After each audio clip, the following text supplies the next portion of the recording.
Assalamualaikum Ibu. Waalaikumsalam dok. Perkenalkan saya Dokter Laura yang bertugas hari ini ya Bu ya. Baik Ibu, di sini nanti saya akan menanyakan beberapa hal terkait keluhan Ibu datang kepada saya. Nanti Ibu boleh ceritakan semuanya kepada saya. Saya akan menjaga kerahasiaannya kecuali memang ada beberapa hal yang memungkinkan untuk dibukanya rahasia itu. Apakah Ibu bersedia? Bersedia dok. Baik, di sini saya terlebih dahulu menjaga privasi dan kenyamanan dari pasien. Ibu, dengan Ibu siapa namanya? Siti dok. Saya izin catat ya Bu ya. Ibu Siti, usianya berapa Bu? Usianya 20 tahun dok. 20 tahun. Perempuan ya Bu ya? Ibu sekarang tinggal di mana? Di Jalan Kenari dok. Jalan Kenari. Ibu pendidikan terakhirnya? SMA dok. SMA. Dari suku apa Bu? Suku Sunda dok. Oh, Sunda. Punten Ibu sudah menikah atau belum? Belum dok. Belum. Agamanya apa Bu? Islam dok. Islam. Sekarang sedang bekerja? Tidak dok. Tidak. Dulu sempat bekerja? Tidak dok. Tidak juga. Baik Ibu, hari ini Ibu ada keluhan apa? Mungkin boleh diceritakan?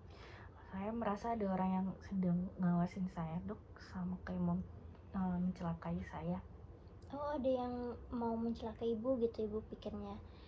Udah sejak kapan Bu? Sudah sekitar 6 bulan dok. 6 bulan yang lalu, berarti sudah berlangsung 6 bulan ya Bu ya. Kalau dari keluhan Ibu ini, apakah dia itu semakin berat, semakin Ibu merasa terancam, atau semakin ringan? Awalnya ringan dok, tapi lama-lama makin sering sama berat. Kalau dari keluhan Ibu ini, apa dia ganggu tidur? Iya dok. Jadi sulit tidur? Iya dok. Iya. Lalu selain tidur Bu, apa ada aktivitas lain misalnya saat bersosialisasi gitu? Mungkin kalau dilihat sekarang lebih jarang keluar rumah sih dok. Oh, lebih sering di rumah berarti ya Bu ya? Iya dok. Oke. Ibu, selain keluhan ini ada keluhan apa lagi? Nggak ada dok. Nggak ada. Kalau suka curiga gitu sama orang? Iya dok. Iya, suka curiga. Terus kalau yang lain kayak suka tidur gitu, ada nggak Bu? Enggak sih dok, malah susah tidur. Oh, malah susah tidur ya Bu ya. Kalau sebelumnya Bu, terjadinya keluhan Ibu ini, apakah ada suatu hal yang terjadi pada Ibu? Enggak sih dok. Nggak ada ya Bu ya, terjadi spontan saja begitu. Iya. Baik. Ibu, apakah selain keluhan Ibu ini, Ibu juga merasa mood Ibu itu sering berubah? Iya dok. Sering berubah ya Bu ya. Kalau perilaku Ibu misalnya jadi suka marah-marah gitu? Iya dok. Iya juga ya Bu ya. Kalau konsentrasi Bu, apakah terganggu? Iya. Iya juga. Ibu ada keluhan seperti sakit kepala, demam, kejang atau yang lain? Kalau misal kejang sih enggak dok, tapi mungkin nafsu makan turun, sangat sulit tidur gitu dok. Oke. Kalau sosialisasi dengan orang sekitar gimana Bu? Enggak sosialisasi. Oke. Mohon maaf ya Bu ya, saya mau bertanya, apa Ibu pernah konsumsi obat-obat sebelumnya? Enggak dok. Enggak juga ya Bu ya. Ibu sebelum ini apakah punya keluhan yang sama? Tidak. Sebelumnya sudah pernah sakit fisik atau ada terdiagnosis suatu penyakit? Belum dok. Belum juga ya Bu ya. Ibu, kalau dari segi keluarga, apakah sebelumnya ada yang punya riwayat gangguan mental? Om saya sih dok ada gangguan jiwa gitu. Oh, omnya juga ya Bu ya. Lalu kalau respon keluarga, misalnya ketika ibu kecil, apakah suka dimarahin, suka dibentak, atau bagaimana? Enggak dok. Enggak ada ya Bu ya. Lalu kalau hubungan dengan keluarga gimana Bu? Apakah baik, mereka memberi support atau bagaimana? Kalau sekarang sih lagi kurang baik gitu dok. Lagi kurang baik. Oke. Kalau keluarga ibu tahu ibu ada keluhan ini? Nggak tahu ya Bu ya. Oke. Ibu baru muncul keluhan ini itu saat usia sekarang atau dulu pas kecil atau pas masih sekolah pernah juga kayak gini? Saat sekarang. Saat sekarang, baru saat sekarang. Oke. Selanjutnya saya melakukan identifikasi observasi terhadap pasien. Di sini tentang penampilan dan juga perilaku pasien. Di sini sikap pasien terhadap pemeriksa cukup kooperatif, perhatiannya masih terjaga. Lalu selanjutnya dari segi penampilan juga berpakaian dengan rapi. Selanjutnya dari gerak-geriknya juga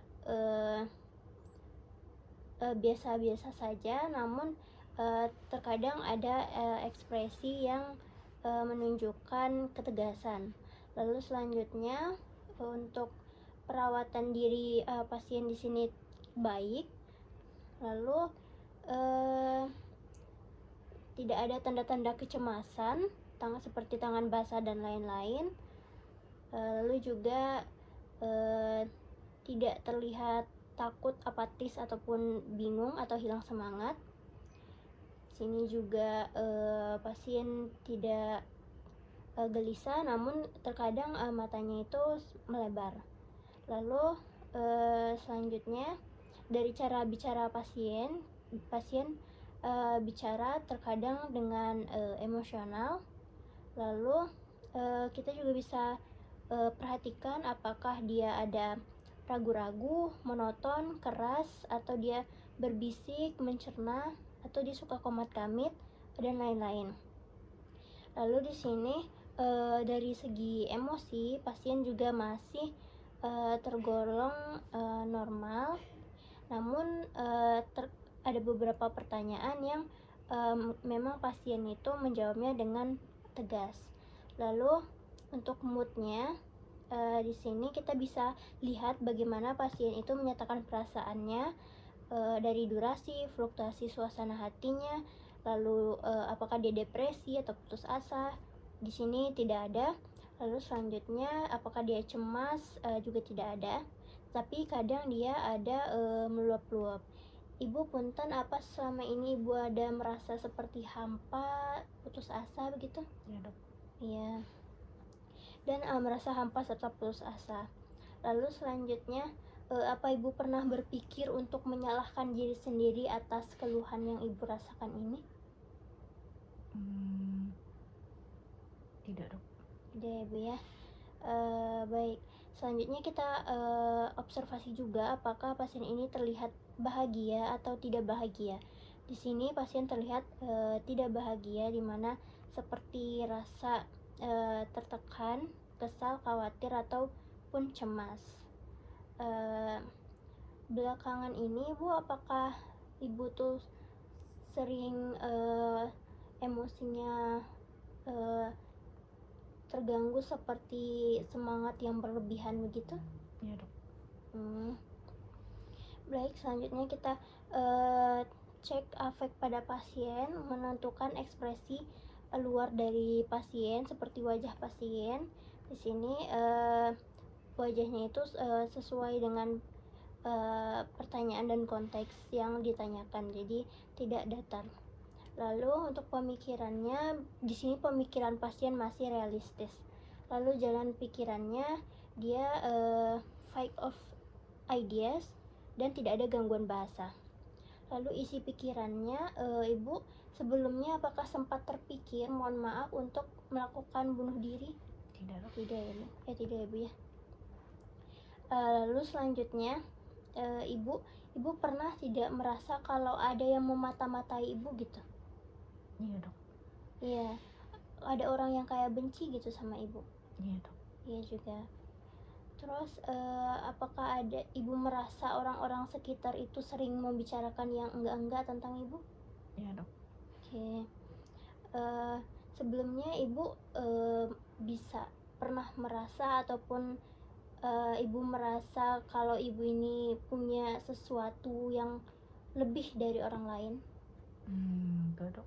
Enggak ya bu ya. Lalu ibu apakah ada seperti rasa bersalah terhadap sesuatu yang ibu berpikirnya ibu itu pantas untuk mendapat hukuman? Enggak dok. Enggak ada juga ya bu ya. Pernah nggak bu kalau ibu tuh merasa ada keluhan fisik tapi pas ke dokter malah dokternya itu bilang nggak ada sakit? Enggak dok. Nggak juga ya bu ya.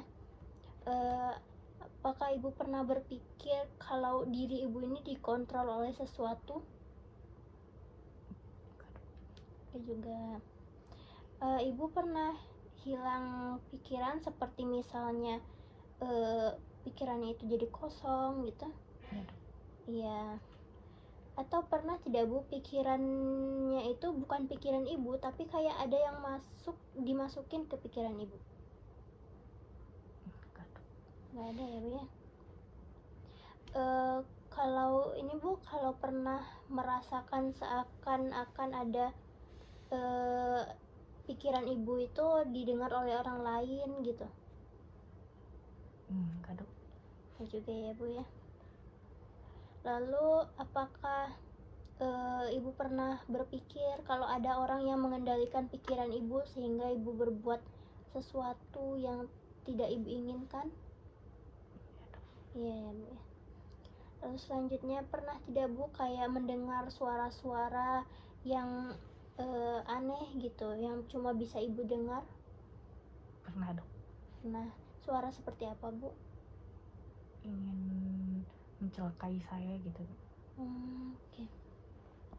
Ibu kalau itu kan dari suara, kalau dari penglihatan ada nggak bu kayak melihat yang tidak dilihat oleh orang lain cuma ibu yang lihat?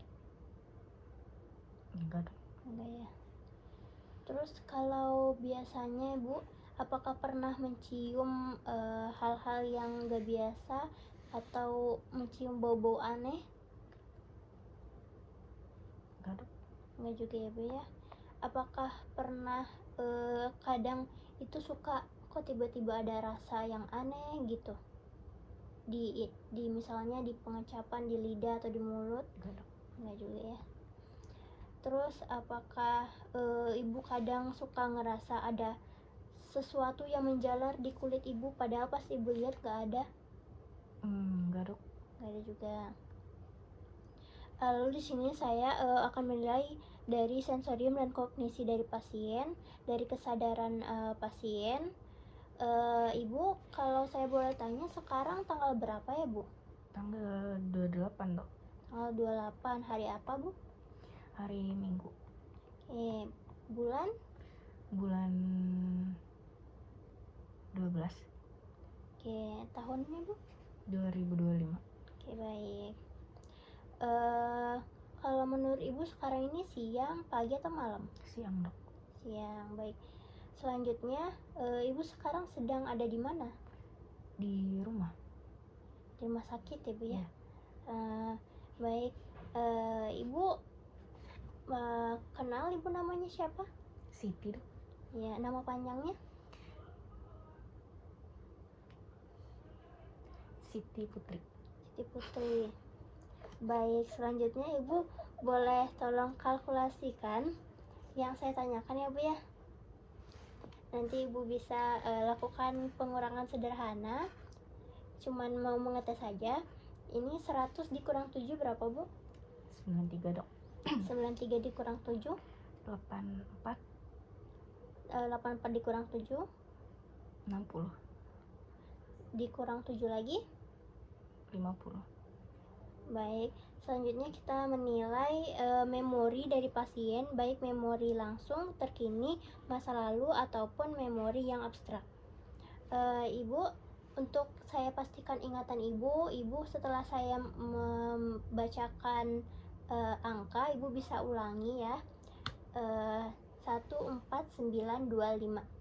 14925. Oke, baik. Ibu tadi datang ke sini naik apa? Naik motor dok. Naik motor. Pas kecil ibu tinggal di mana? Di lupa dok. Lupa ya bu ya. Oke.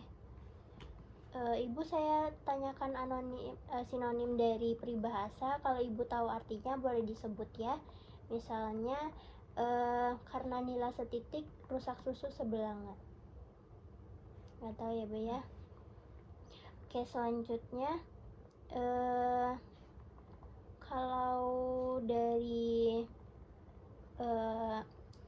lingkungan, misalnya di sekitar itu ibu menemukan suatu dompet, ada isi uangnya, ibu mau ada KTP-nya juga, ibu mau apakan dompet itu? Gak tahu dok. Atau dibiarkan? Mungkin dibiarkan ya bu ya. Lalu selanjutnya kalau ada ibu nerima surat, tapi alamatnya itu bukan alamat ibu, tapi alamat orang, apa yang mau ibu lakukan? Gak tahu dok. Ibu nggak tahu ya bu ya. Oke. Menurut ibu nih, mohon maaf ya bu, apakah ibu nih kayaknya punya penyakit mental? Enggak dok. Enggak ya? Baik. Oke, saya cuma memastikan. Ibu alhamdulillah sudah selesai dari pertanyaan yang saya ajukan, dan saya juga sudah mendapat jawaban dari ibu. Di sini saya simpulkan ibu ini kemungkinan terkena gangguan mental. Di sini kita suspeknya ke skizofrenia bu. Nanti bisa kita lakukan penilaian atau pemeriksaan lain guna menyingkirkan kemungkinan diagnosis lain, gitu ya bu ya. Sampai di sini apakah ada yang ingin ditanyakan bu? Cukup dok. Cukup. Nanti saya kasihkan obat ya bu. Namanya risperidon, bisa dikonsumsi selama 14 hari. Misalnya kalau gangguan ibu belum membaik, ibu bisa datang ke saya lagi. Dan jika misalnya ada keluhan lain seperti tiba-tiba air liurnya jadi banyak atau keluhan fisik lain, itu bisa saya konsulkan ke psikiater terdekat. Baik, terima kasih ibu, semoga lebih membaik. Tenang dok.